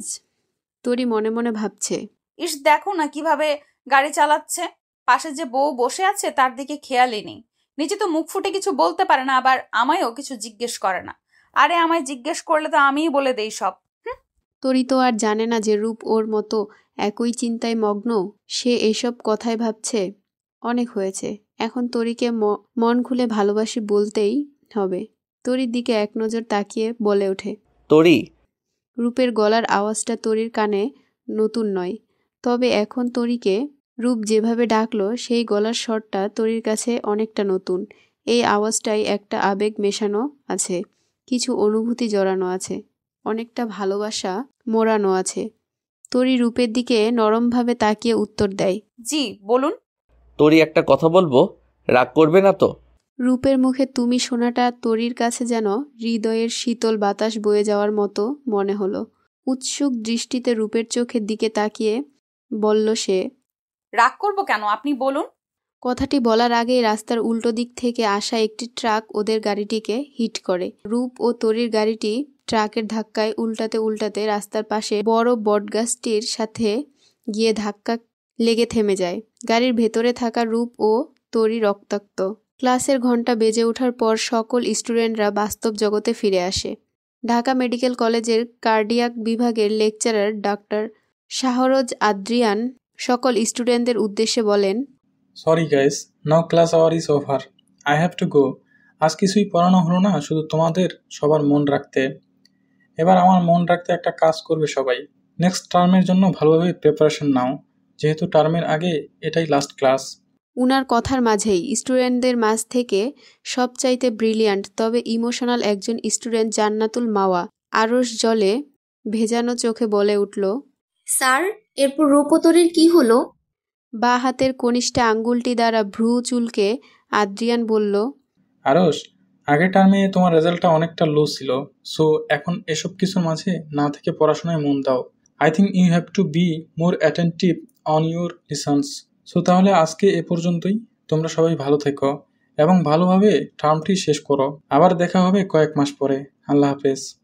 কথাগুলো শেষ হতেই doctor Adrian third year medical স্টুডেন্টদের ক্লাসরুম ত্যাগ করলেন। ওদিকে আরশ আদ্রিয়ানের ঝাড়ি খেয়ে চুপচাপ বসে আছে। ওই হ্যামি, স্যার যখন টার্মের বিষয়ে বলেছিল তুই লাফালাফি করে আবার লাভ স্টোরি সম্পর্কে কেন জানতে চাইলি? তুই সবসময় নিজের দোষেই স্যারের কাছে ঝাড়ি খাস। তানিয়ার কথায় সম্মতি জানিয়ে আরশ উত্তর দিল, তো কি করব বল? তুই তো জানিস আমি কতটা ইমোশনাল। তার উপর স্যার আজ ওই ইমোশনাল লাভ স্টোরি শোনালেন, তাহলে কি আর চুপ করে থাকা যায় বল? কি সুন্দর লাভ স্টোরি, রূপের তরী। আহা, নামটাতেই কেমন গা শিরশির করে ওঠে। ধ্যাত, বাদ দে তো, ওসব লাভ স্টোরির চক্রে পড়লে টার্মে আর পাশ করতে হবে না। তখন আদ্রিয়ান স্যার তোমার ভালো মতো সোজা করবে, বলে রাখলাম। এমনিতেই আগের রেজাল্টের জন্য তোর উপর রেগে আসেন উনি। ধুর, ভাল লাগে না। এত স্টুডেন্ট থাকতে উনি কেন আমার পেছনে লাগেন বলতো? তানিয়া আরশের কাঁধে বাড়ি মেরে বলে, বলেছিলাম না কিছু আছে? একটা মারবো। চল হোস্টেলে, আজ তোকে আমি সোজা করব। বেশি পাকা হয়ে গেছিস তাই না? দুজন বেস্ট ফ্রেন্ড দুষ্টামি করতে করতে ক্লাসরুম থেকে বেরিয়ে হোস্টেলের উদ্দেশ্যে হাঁটতে থাকে। এদিকে ক্লাসরুমের নীরবতায় পড়ে থাকে রূপ ও তরির অসমাপ্ত কাহিনীটা। না, এ কাহিনী যে অসমাপ্ত হবার নয়, আরও কিছু দূর যে যেতে হবে, আরও কয়েকটা পৃষ্ঠা উল্টাতে হবে স্মৃতির পাতা থেকে, তবেই না পূর্ণ হবে রূপ ও তরির গল্প। এক নাগারে ফোনের রিং বেজেই চলেছে। রাত্রি 11টার সময় সাধারণত আদ্রিয়ান ডিনার করে। এমন সময় কারো ফোন আশা করে না সে। করলেও যদি কোনো পেশেন্ট থাকে তাহলে ফোন ধরে। বিরক্তির সাথে ফোনটা ধরার পর ওপাশে যখন আরশের বলার আওয়াজ পেল, রাগে আদ্রিয়ানের চোখ মুখ লাল হয়ে গেল। ধমকের সুরে আরশকে বলল সে, রাত 11টার সময় পড়াশোনা ফেলে রেখে ফোন দেওয়া হচ্ছে? তোমার সমস্যাটা কি আরশ? তুমি কি একজন ভালো ডক্টর হতে চাও না? সরি স্যার, আসলে ভাবলাম আপনি তো অনেক রেগে আছেন, যদি আরো বেশি রাগ করে ফেলেন আমার উপর। এমনি তো কাল আপনি দেখা করতে বলেছিলেন, করিও নি। আরশ? জি আদ্রিয়ান, বলুন। সরি, আজকে ক্লাসরুমে তোমায় বকলাম, তবে একটা জিনিস কি জানো, তুমি আসলেই পড়াশোনা ঠিক মতো করছো না। এই জন্যই তোমার উপর অনেকটা রাগও আছে আমার। সরি, বাট আজকে আপনি যে স্টোরিটা শোনালেন তারপর শুধু ওখানেই মন পড়ে থাকে। রূপতরীর তারপর কি হলো তা না জেনে থাকতে পারছি না। আমায় কি বলবেন? ওকে, ডু ওয়ান থিং, তুমি টার্মে ভালো রেজাল্ট করো, দেন তোমায় একটা সারপ্রাইজ দিব আমি। সারপ্রাইজ আমার লাগবে না, আপনি আমায় ওদের অসমাপ্ত ভালোবাসার গল্পটি বলুন। আরশ? ওকে, তাহলে কবে দেবেন সারপ্রাইজটা? সারপ্রাইজটা তখনই পাবে যখন তুমি এক্সামে ভালো রেজাল্ট করবে। So be prepared for your term. Okay, তাহলে রাখি। আদ্রিয়ান ও আরশ দুজনে এখানে লাভ বার্ডস এর মতন। ওরা দুজনেই দুজনকে পছন্দ করে। ওদের প্ল্যান আছে আরশের মেডিকেল লাইফ শেষ হওয়ার পরই দুজনে বিয়ে করবে। আজ সকালে যখন আদ্রিয়ান ক্লাসে ঢুকলো, সব স্টুডেন্টদের আগে থেকেই প্ল্যান ছিল আজ ক্লাস করবে না, তাই আদ্রিয়ানকে সবাই ঝেঁকে ধরে বসে কোনো একটা গল্প শুনবে। সেই থেকে আদ্রিয়ান রূপ ও তরির এই গল্পটি ওদের মাঝে তুলে ধরে। যদিও এটা গল্প নয়, এটি গল্প হলেও সত্য। 2 মাসের মাথায় গিয়ে টার্ম শুরু হয়। এ 2 মাস আরশ প্রচণ্ড মন দিয়ে পড়াশোনা করে। এমনিতেও সব কিছু ওর পড়াই ছিল, শুধু রিভিশন দিয়ে পড়াগুলো আবার ক্লিয়ার করে নিল সে। অনেক ভালোভাবে আরশের টার্ম শেষ হলো। এবার নিশ্চিত সে টপ করবে। রেজাল্টের দিন আরশ টেনশনে ছিল প্রচুর। এ কারণে নয় যে কি রেজাল্ট হবে, এই কারণে যে সারপ্রাইজটা কি হতে চলেছে। রেজাল্ট আসলো। হ্যাঁ, সত্যিই আরশ টপ করেছে। সব ফ্রেন্ডরা ওকে নিয়ে মাতামাতি করছে, তবে আরশ অন্য চিন্তায় বিভোর। তানিয়া ওকে ধাক্কা দিয়ে বলে, কি রে, কি চিন্তা করছিস? নে, এবার তো টপ করলি। আদ্রিয়ান ছাত্র আর কিছু বলবে না তোকে? আরশ মনে মনে ভাবছে, তোকে কি করে বলে আজ যে একটা সারপ্রাইজ পাওয়ার কথা, তবে সেটা যে কি হবে তা ভেবেই আমার অবস্থা খারাপ হয়ে যাচ্ছে। এর মাঝে আরশের ফোনে টুং করে শব্দ হয়ে একটা মেসেজ আসলো। মেসেজটা আদ্রিয়ানের এবং তাতে লেখা আছে 5 মিনিটের মধ্যে পার্কিং স্পেসে দেখা করো। তানিয়াকে হোস্টেলে যেতে বলে দৌড়ে চলে যায় গাড়ির পার্কিং স্পেসের দিকে। সেখানে গিয়ে আদ্রিয়ান হাসি মুখে হাতে হাত গুজে দাঁড়িয়ে আছে। আদ্রিয়ানের বর্ণনা দেই একটু। 5 ফুট 9 ইঞ্চি লম্বা ও ধবধবে ফর্সা গায়ের রং, গালে হালকা খোঁচা খোঁচা দাড়ি, চুলগুলো স্পাইক করা, চোখের পাপড়িগুলো অনেকটা ঘন এবং চোখের মণি একটু বাদামি রঙের। অন্যদিকে আরশ বলা চলে একটা চলতে ফিরতে পরি। এমনটা সুন্দরী ঠিক ততটাই চঞ্চল, যেমনটা সুন্দরী ঠিক ততটাই চঞ্চল, সাথে প্রচণ্ড মেধাবী। আরশ সেকেন্ড ইয়ারের প্রথম দিকে থাকাকালীন আদ্রিয়ান ওকে প্রপোজ করে। যেহেতু স্যার, তাই মুখের ওপরেই হ্যাঁ বলতে পারছিল না আরশ। কিছুদিন সময় নিয়ে চিঠির মাধ্যমে জানিয়ে দেয় সে। হাঁপাতে হাঁপাতে আরশ যখন আদ্রিয়ানের সামনে গিয়ে দাঁড়ায়, আদ্রিয়ান খানিক হেসে দিয়ে বলে, দৌড়ে আসার কি দরকার ছিল? হেঁটে আসলেই তো পারতে। না মানে আপনি বলেছিলেন 5 মিনিটের মাঝে আসার কথা, তাই ভাবলাম যদি আমি আবারও বকে দেই। না না, সেটা নয়। সেটা কি? অন্যটা তা না হয় পরে বুঝবো। এখন গাড়িতে উঠো। কোথায় যাচ্ছ কি না যাচ্ছ এমন কোনো প্রশ্ন করতে পারবে না, ওকে? কিন্তু বলবেন তো। চুপচাপ গাড়িতে বসো। আরশ আর কথা না বাড়িয়ে গাড়িতে উঠে বসে। আরশের চুপ হয়ে যাওয়া দেখে আদ্রিয়ান লুকিয়ে হেসে দেয়। এরপর সেও গাড়িতে ওঠে। গাড়ি স্টার্ট করে চলতে থাকে আদ্রিয়ানের উদ্দেশ্যের দিকে। আদ্রিয়ান গাড়িটি এয়ারপোর্টের সামনে এসে দাঁড় করায়। এয়ারপোর্টে কেন এলাম আমরা? বিদেশে বেড়াতে যাচ্ছি নাকি? বলেছি না চুপচাপ থাকো। ওকে। এভাবে সারাদিন গাড়িতেই বসে থাকবে নাকি? বের হও। ও, হচ্ছে তো। গাড়ি থেকে বের হয় আদ্রিয়ান আরশের হাত ধরে হাঁটা শুরু করে। এয়ারপোর্টের ভেতরে ঢুকে আরশকে এক জায়গায় বসিয়ে দিয়ে আদ্রিয়ান রো এরিয়ার দিকে চলে যায়। একটি ফ্লাইট সম্পর্কে জিজ্ঞাসাবাদ করার পর আরশের পাশে এসে বসে। আরশ এখনও চুপচাপ বসে আছে। আরশকে চুপ থাকতে দেখে আদ্রিয়ান বলে, চুপ করে আসো যে? আপনি তো কথা বলতে বারণ করলেন। ও, সো সরি। কিন্তু এখন তো কথা বলো। আপনি কি সারপ্রাইজ দিতে চান একটু বলুন তো? আমার মাথায় তো কিছুই আসছে না। আমরা এয়ারপোর্টে বা কেন এলাম? সব প্রশ্নের জবাব পাবে। Just wait and watch. আর কতক্ষণ? Only 10 minutes. ঠিক আছে। 10 মিনিট পরে ইউকে থেকে আসা এয়ারক্রাফট বাংলাদেশে ল্যান্ড করে। আদ্রিয়ানের চোখ সামনের দিকে। কখন ওনারা আসবেন? তাদের ছাড়া আদ্রিয়ান অসম্পূর্ণ। হঠাৎ আদ্রিয়ানের দৃষ্টি সামনেই থেমে গেল। আরশ ওর চোখের দিকে অনুসরণ করে সামনের দিকে তাকাতে দেখতে পায় এক মধ্যবয়সী কাপল ওদের দিকে হাসি মুখে তাকিয়ে এগিয়ে আসছে। আদ্রিয়ান দৌড়ে গিয়ে ওনাদের জড়িয়ে ধরে। আরশ শুধু দূর থেকে দেখে যাচ্ছে আদ্রিয়ান এতটা হাসি মুখে আছে যেন সব সুখ ও পেয়েছে। মহিলাটি একবার আরশের দিকে তাকিয়ে আবার আদ্রিয়ানের দিকে তাকায়। এরপর ওই আদ্রিয়ানের পিঠে আলতো একটা ঘুষি দেয়। এরপর 3 জন মিলে আরশের দিকে এগিয়ে আসতে থাকে। আরশ ওনাদের এগিয়ে আসতে দেখে উঠে দাঁড়ায়। মহিলাটি আরশকে কাছ থেকে দেখে আদ্রিয়ানকে বলে, যতটা বলেছিলি তার চেয়েও বেশি সুন্দর ও মিষ্টি মেয়ে দেখছি। আদ্রিয়ান মাথা চুলকে আরশের দিকে তাকিয়ে বলে, ও বলাই হলো না, ইনি হলেন আমার মা এবং আমার বাবা। আরশ তো এ কথাটি শুনে লজ্জায় লাল হয়ে গেছে। এরপর ওনাদের দুজনকে সালাম করে বলে, সরি আঙ্কেল আন্টি, আসলে উনি বলেছিলেন না তো। আরে না মা, এতে কোনো সমস্যা নেই। আর এমনিতে ওকে আমরাই বারণ করেছিলাম বলতে। এরপর আদ্রিয়ানের বাবা আদ্রিয়ানের মাকে উদ্দেশ্য করে বলে, তরি, তুমি আরশকে নিয়ে এগোতে থাকো, আমিও আদ্রিয়ান আসছি। তরি নামটি শুনে আরশ চমকে উঠল। পাশে থাকা আদ্রিয়ানের মায়ের দিকে অবাক চোখে তাকিয়ে বলল, তরি। আমি তো তরি। কেন মা, কি হয়েছে? আরস আরেক দফা চমকালো। ওর ধারণাটা আসলেই সত্য কিনা তা যাচাই করতে আবারও প্রশ্ন করল, আন্টি, আঙ্কেলের নাম? ও, তোমার আঙ্কেলের নাম রূপক চৌধুরী রূপ? আরিশা চোখ মেলে তরির দিকে তাকিয়ে আছে। আরিশার চোখ যেন তরির মুখটা থেকে সরছেই না। তরি আরিশার হাত ধরে মুখে হাসি নিয়ে, কিছু হয়েছে আরিশা? এমন ভাবে চেয়ে আছো যে? নিশ্চুপ। আরিশা। তরি আরিশাকে ধাক্কা দিয়ে সে চমকে ওঠে। তারপর তরিকে জিজ্ঞাসা করে, আন্টি, তাহলে আপনি সেই? তরি মুচকি হেসে দিয়ে বলে, হ্যাঁ, আদ্রিয়ান তোমায় বলেছে? জি আন্টি। কিন্তু কিন্তু কি? আপনাদের অ্যাক্সিডেন্টের পর কি ঘটেছিল? আচ্ছা, সবকিছু কি এয়ারপোর্টে দাঁড়িয়েই শুনবে? চলো বাড়িতে পৌঁছে গল্প করি। গাড়ি করে ওনারা চৌধুরী ম্যানশনের দিকে রওনা দেয়। রূপ ও তরি আসলে লন্ডনে ছুটি কাটাতে গিয়েছিল। দুজনের প্রচুর ব্যস্ততার মাঝে থাকতে হয়, তাই এবার ছুটিতে আদ্রিয়ান ওদের 1 মাসের ছুটিতে বাইরে পাঠিয়েছিল। চলুন আরেকবার অতীতে ফিরে যায়। 4 মাস পর আজ তরি চোখ খুলল।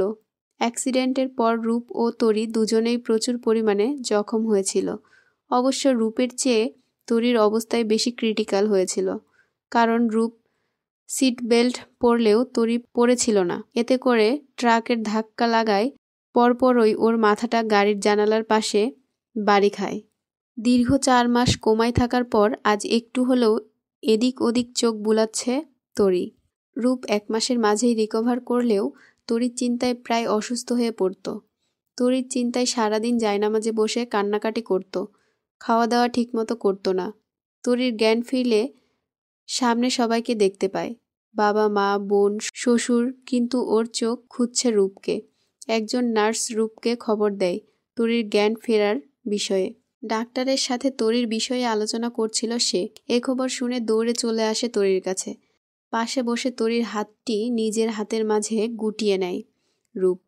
কথা না বলে শুধু চোখের জল ঝরাতে থাকে সে। তরিকে এতদিন এমন অবস্থায় দেখে বাঁচার ইচ্ছেই হারিয়ে ফেলেছিল রূপ। কিছুদিন পর হসপিটাল থেকে তরিকে রিলিজ করে দিলে ওর সমস্ত কিছুর দেখাশোনার জন্য রূপ হসপিটালে যাওয়া বন্ধ করে দেয়। 1 মাসের মতো সময়ের রূপ তরির রিকভারির জন্য দিনরাত 24 ঘন্টা ওর সেবায় লেগে থাকে। 1 মাস পর তরি অনেকটা সুস্থ হয়ে ওঠে, তবে পুরোপুরি নয়। কলেজে যেতে চাইলে রূপ বারণ করে, তাই বাড়িতেই পড়াশোনা শুরু করে সে। মাথায়ও পায়ে বেশি আঘাত লেগেছিল, তাই পুরোপুরিভাবে সুস্থ হতে 1 বছরের মতো সময় লেগে যায়। এর পরপরই ওর এইচএসসি এক্সাম এগিয়ে আসে এবং সব পরীক্ষা ভালোভাবেই সম্পূর্ণ হয়। এতদিনে তরি ও রূপের বন্ধুত্বপূর্ণ হলেও ওদের মাঝে কোনো স্বামী স্ত্রীর সম্পর্ক গড়ে ওঠেনি।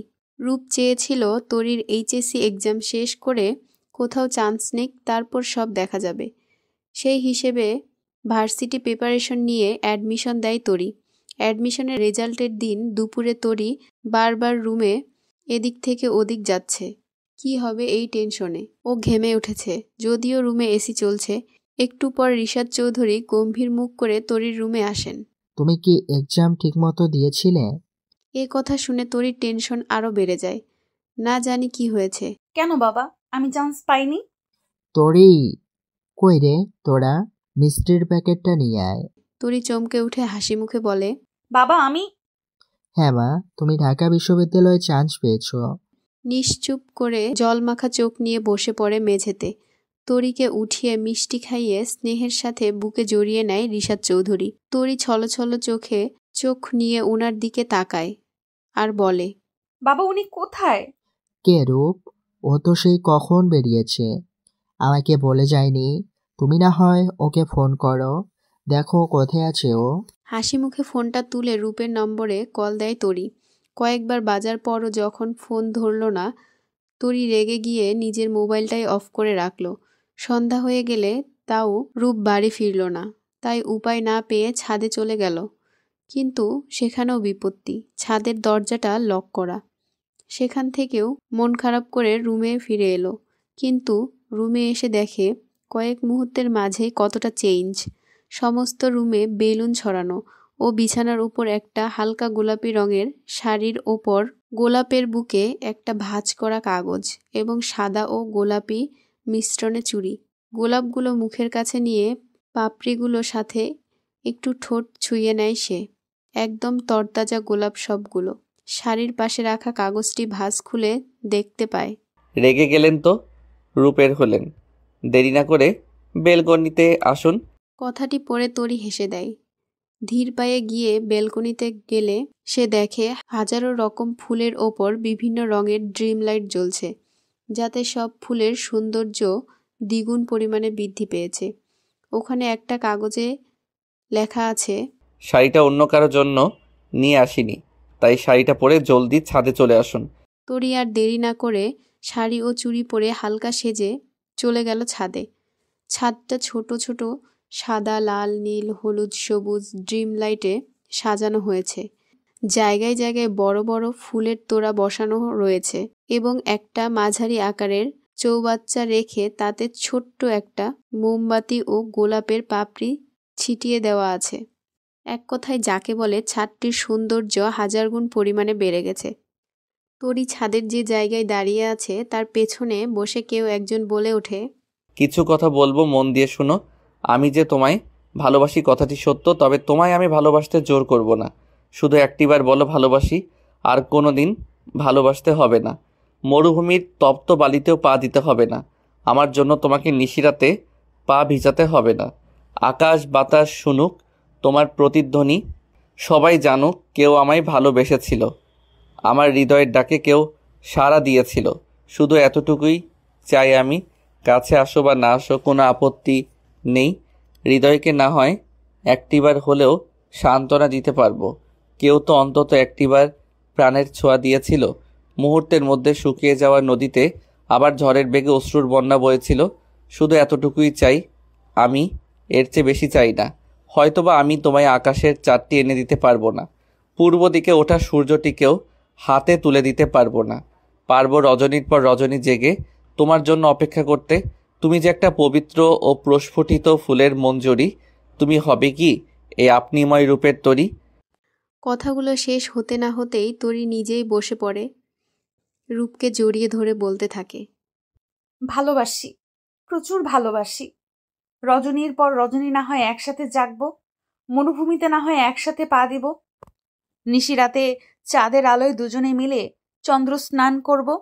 রূপের তরি তো অনেক আগে থেকেই ছিলাম, তবে আজকে কথাটির পূর্ণতা পেলাম। জোছনার আলোয় গা ভিজিয়ে আজ পূর্ণতা পেল রূপ ও তরির ভালোবাসা। ড্রয়িং রুমে সোফায় হাতে হাত জড়িয়ে পাশাপাশি বসে আছে রূপ ও তরি। ওদের সামনে বসে আছে আদ্রিয়ান ও আরিশা। আরিশার চোখে একটু একটু জল। তরি ও রূপের বলা কথাগুলো শুনে গায়ে কাঁটা দিয়ে উঠেছে ওর। এতটা ভালো কেউ কাউকে বাঁচতে পারে? আরিশার চোখের কোণে জমা বিন্দু পরিমাণ জলটুকু হাতের আঙুলের সাহায্যে মুছে দিল।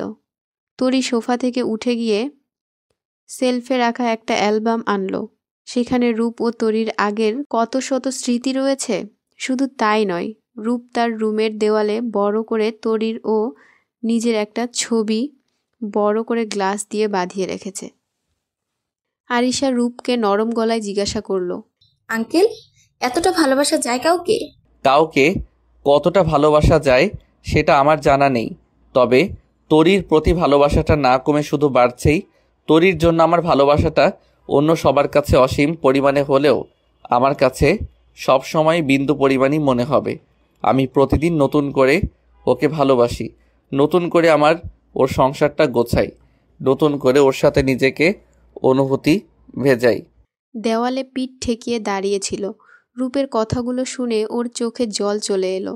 বাড়িতে প্রথম হবু বউ এসেছে, আর এমন সময় এতটা ইমোশনাল সবাই, এটা কি মানায়? তাই সবাইকে উদ্দেশ্য করে তরি বলে ওঠে, এই প্রথম আরিশা আমাদের বাড়িতে এসেছে, আর এমন সময় সবাই এত কান্না কান্না ভাব নিয়ে বসে আছো কেন? চলো চলো, সবাই একসাথে লাঞ্চ করব।